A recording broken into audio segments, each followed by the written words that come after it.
The Beaufort Historical Association, dedicated to the research and interpretation of the culture, architecture, and history of Beaufort and Carteret County.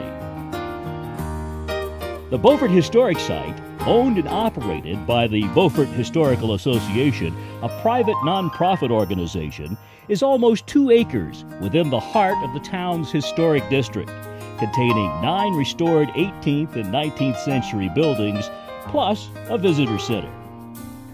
Beaufort is actually the 3rd oldest town in North Carolina. It was established in 1709.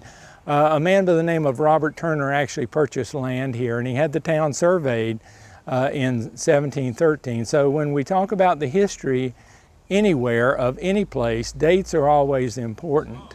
But there's another date that's very important here at the historic site, and that's 1960. In 1960, 5 people got together and established the Beaufort Historic Association. They saw, even in those days, and that's been over 50 years ago, that things were beginning to change here, and they were very much interested in preserving the history of this little town. You know, we talk about show and tell. We could always tell about Beaufort and its history and recall all the dates and what have you. But in order to show people what's here and what was here, it would be nice to have some of the original historic buildings. And that's part of what the Historic Association was able to do. Not only can visitors spend the day discovering the Beaufort Historic Site, living history programs, and tours, the site serves as an important educational tool for school children from throughout North Carolina. We do a lot of field trips. In fact, especially in the fall, there's 4th graders come through. They learn how to dip candles. They will learn how to milk a cow. They will learn how to churn butter. And we show them how to bake and how, in the old way, in the fireplace, open hearth. And we even have a kindergarten program. There's a community Thanksgiving meal that's here also. And we also do school groups that just want to come and learn colonial games, learn about different buildings. The jail's a very big favorite with them, and probably with their teachers, so they can threaten them. I'm sure that they will threaten to leave them there if they don't behave. So that happens here as well. All right, can you put it in the basket?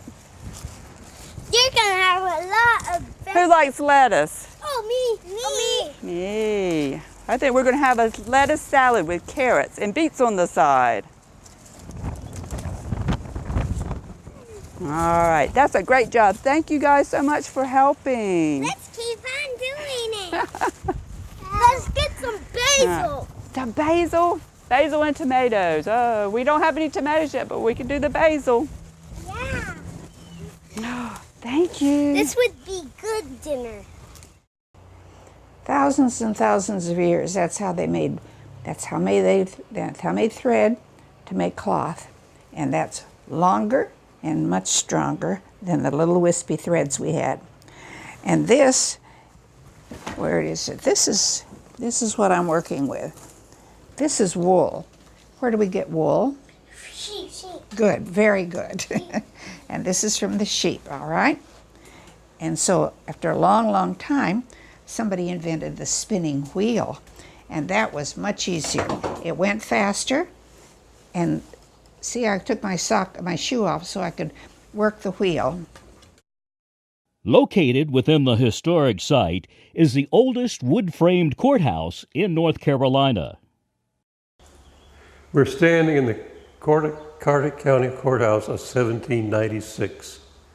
To put that time period in perspective, George Washington was still President of the United States. The bloody French Revolution was still going on, and a young Army officer was named Napoleon Bonaparte was clawing his way to power. This courthouse was originally positioned in the intersection of Turner and Ann Street, and it was used as a courthouse until 1839. This is a courthouse called the Courthouse of Pleas and Quarter Sessions, and that means it's like a civil court. Plaintiffs could come in and plead their case before 3 magistrates, who were usually family fathers. and plead their case, and they would meet quarterly. That's where the Court of Sessions came from. That particular type of court law was based on Old English law, which is no longer in effect. A popular attraction at the site is the 1859 apothecary shop and doctor's office. This is the apothecary that was built here in Beaufort in 1859. In the early 60s, a man by the name of Josiah Benjamin Davis became a doctor here, and then he eventually passed it on to his son, George Davis, in the early 1900s. And the neatest thing about this particular building and doctor's office was that George used this building until 1936, which is quite neat because there are people in town that actually remember coming to Dr. Davis, and we do have information from descendants who have been able to tell us exactly what it looked like in here when they were here as children. And he's also able to give us some information about the Davis family. Our docents agree that one of the most fascinating buildings toured by adults and children alike is the 1829 Carteret County Jail. Welcome to the jail of 1829. It was used until 1954. When it was moved here all in one piece from down on Courthouse Square. And it weighs about 500 tons. It cost about $2,400 to build. It housed men and women, but separately. Outside here we have the pillory, which you might have been sentenced to be in, and you could have even had your ears pinned, depending on what your offense had been. So here we have, if you look up top here, you'll see a noose hanging. We do have records of one person having been hanged in the jail. Hangings usually took place outside. They were public events, but there was a lot of notoriety that went with this, so they decided to do it in the jail. Now the railing and the steps are different than they would have been back at the time of the hanging. The person would have been dropped from the upstairs floor down. One of the most recognizable buildings within the Beaufort Historic Site is the yellow 1825 Josiah Bell House, acknowledged as one of the finest Victorian restorations on the East Coast. It is one of two original homes on the historic site.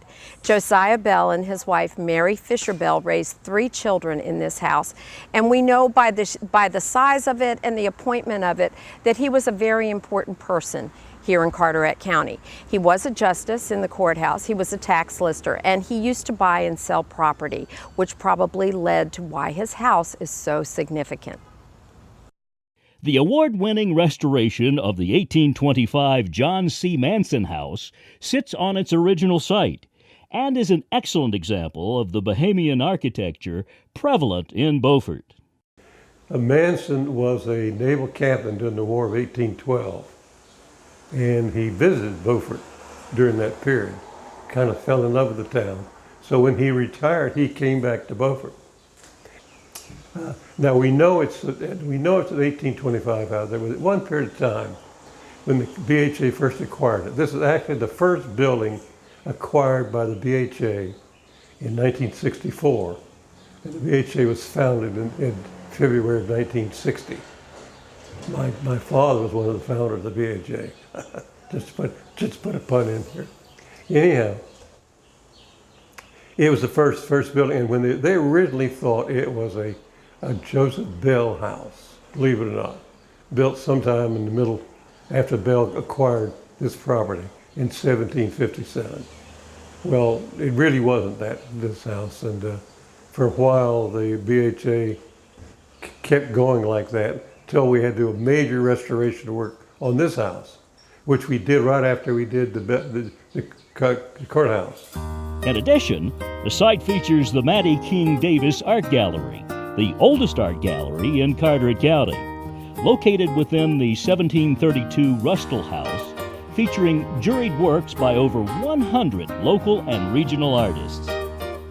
There's the Robert W. and Elva Faison Seyfried Historical Center, the welcome center for the town of Beaufort. Found here are historic artifacts, special displays, living history programs, demonstrations from local artisans, and visitor information. Located within the Seyfried Visitor Center is the Old Beaufort Shop, featuring gifts, books, souvenirs, and handmade items for purchase. Visitors can tour the entire Beaufort Historic District aboard our 1967 English double-decker bus, with local narrators noting points of interest and entertaining riders with stories and legends of 18th and 19th century Beaufort. Visitors won't want to miss the old burying grounds, owned by the town of Beaufort and maintained and managed by the Beaufort Historical Association. The burying grounds is listed on the National Register of Historic Places, the resting place of many historic figures. Its weathered tombstones chronicle the heritage of Beaufort and the surrounding coast of North Carolina. You can be an integral part of the Beaufort Historic Site and help experience, preserve, and maintain the history and culture of coastal North Carolina. Become a member of the Beaufort Historical Association, a financial contributor, or volunteer. For more information on how you can contribute and have fun with history, call us at 252-728-5225 or toll free at 1-800-575-7483. Or you can visit us on our website at beauforthistoricsite.org.